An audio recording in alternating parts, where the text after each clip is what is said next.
Bonjour, soy Valerio Tonoli. Vendredi le 9 janvier 2009. Deuxième lettre à Sarkozy et la grandeur française. Monsieur le Président Sarkozy, je tiens à vous dire que pour moi, la véritable grandeur française, c'est sa langue. La langue des Racine ou de Molière, absolument pas. Et alors, pour moi, que c'est le langage populaire, celle du peuple ou du petit peuple, comme disent certains. Pourquoi? Voyez bien, vous faites gaffe. Je parle assez bien ma propre langue, l'italien et aussi l'espagnol. Je connais un peu l'anglais et l'allemand. Eh bien, pour exprimer certains sentiments ou pensées, je ne peux pas les faire aussi bien dans ma propre langue. Et en espagnol non plus. Je dois le faire en français. Deux exemples. Ensuite, je continuerai en français populaire. Et tout ce qui puisse paraître une erreur, il ne l'est pas. Et c'est écrit à propos. Le triomphe de la connerie dans le monde. Que se sache, il n'y a pas un mot en italien ou en espagnol qui se correspond à connerie. À présent, mais en vérité depuis longtemps, la connerie domine le monde. Connerie économique.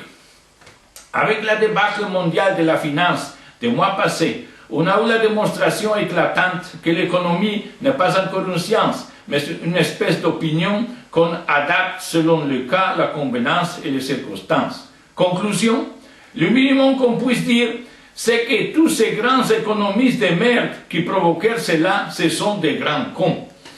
À vrai dire, je les considère des grands criminels aussi. Connerie politique. L'actuel carnage israélien à Gaza, en pur style naziste, c'est un autre exemple éclatant de la connerie politique qui domine le monde. Nous tous, les 6 000 millions de terricoles, observons en direct télévisé les continuels massacres israéliens. C'est un véritable jeu au massacre. On continue à bombarder des civils innocents qui ne savent pas où s'enfuir, où se cacher. Les Israéliens à Gaza, on dirait des nazis dans le siège de Varsovie durant la Seconde Guerre mondiale. Dans ce cadre dantesque, pour l'occasion, ce ne sont pas les Russes de Staline qui restent à regarder sans rien faire ou intervenir de l'autre côté de la Vistoule. Non, ce sont tous nous. Les néo-nazis israéliens ne respectent plus rien. Ils tirent sur tout ce qui bouge, comme à l'occasion de Shabri Shatila en 1982, quand les francs-tireurs visaient et tuaient les jeunes mamans qui s'exposaient pour aller chercher de l'eau pour leurs enfants. Ils tirent sur les écoles de l'ONU, sur le personnel médical de la Croix-Rouge, sur les camions qui apportent de l'aide humanitaire, etc., etc. Tandis que la belle et photogénique Tzipi Livni, avec sa copine porte-parole de l'armée israélienne Avital Leibovitch, assure l'opinion publique mondiale que les forces armées israéliennes se préoccupent beaucoup des pauvres Palestiniens. En certaines occasions, en les voyant aussi décontractées et souriantes, on penserait qu'elles viennent de se faire baiser par quelques beaux soldats israéliens. En vérité, que la barbarie israélo-sioniste supère beaucoup l'imagination. Et le monde des politiciens, un monde des cons, nous rappelle l'ancien Rome et son Sénat avec la phrase « Tandis qu'à Sagunto brûle, à Rome on parle, on discute ». Devant un tel cadre de l'absurde, il est plus qu'évident que la grande majorité des politiciens, pas tous, ce sont des grands cons. Que ce soit à l'ONU, à New York, à la Maison-Blanche, au Congrès à Washington, ou que ce soit à Bruxelles, c'est la même chose. C'est un sinistre grand guignol où prime la raison d'État et la connerie. L'Union européenne symbolique grand marché aux vaches. C'est ainsi que j'appelle depuis longtemps l'Union européenne. Aucun véritable engagement vis-à-vis du monde, politiquement parlant, c'est un énorme politique, une espèce d'abominable avorton. Et, en tel que grand marché aux vaches, cohérentement, le Parlement européen, il se devrait d'être un métaphorique enceinte avec des superbes taureaux. Pas vrai. C'est un enclos de bœuf, châtré. Et qui surveille et dirige ces grandes vacheries européennes? Quelle question! Mais le cow-boy, et certains disent que c'est le con des cons, mais ça, je ne peux pas le dire. Du Texas, George W. Bush. la sadique connerie suprême israélienne, à propos du raid aérien israélien en pur style nazi, effectué le samedi 27 décembre 2008 à 11h30 du matin, notons le suivant. Cette boucherie abominable a duré seulement 3 minutes avec 40 secondes.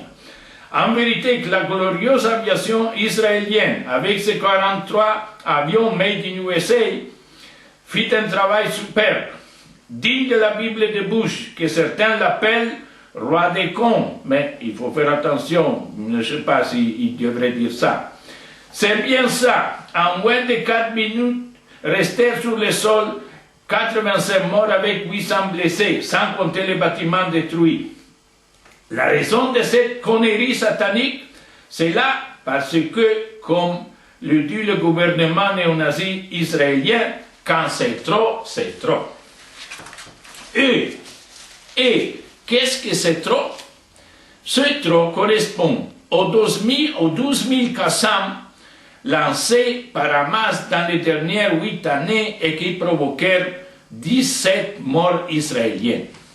Comptabilité nazi-sioniste satanique. Nous avons ainsi, sur le plat de la balance, la suivante comptabilité hallucinante. Sur un plat, 17 morts israéliens et sur l'autre, 285 morts palestiniens en moins de 4 minutes. Merde alors.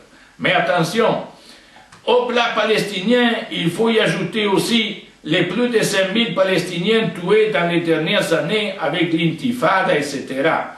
Plus les 60 ans de destruction, déracinement et génocide systématique du peuple palestinien, chassé de sa terre par des millions, plus les dizaines de milliers de prisonniers politiques palestiniens dans les geôles sionistes, etc., etc., etc.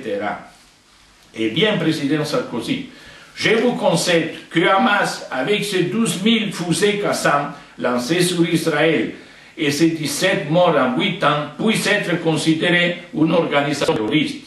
Toutefois, par cohérence, je me vois aussi obligé à dire que David Ben-Gurion, Golda Meir, Begin, Shamir, Simon Peres, le gouvernement israélien, l'armée israélienne, Bush, Blair, l'Union européenne, etc., etc., ce sont des abominables terroristes d'État et des criminels de guerre. Merde alors. En vérité, qu'ils ont bien semé la merde au Moyen-Orient, les Israéliens, et si on ne les arrête pas, ils vont continuer à la semer. La nation israélienne, ou plus grand cadeau à la communauté mondiale. Aucun doute que la majeure invention israélienne soit la création de l'antisémitisme arabe.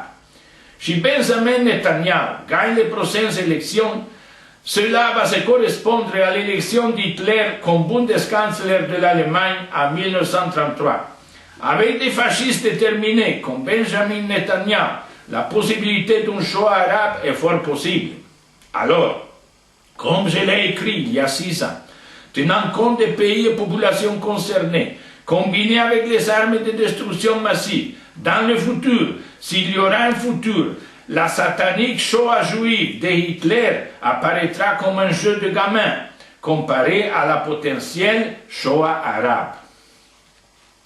Et qui est la première actrice dans ce théâtre tragique?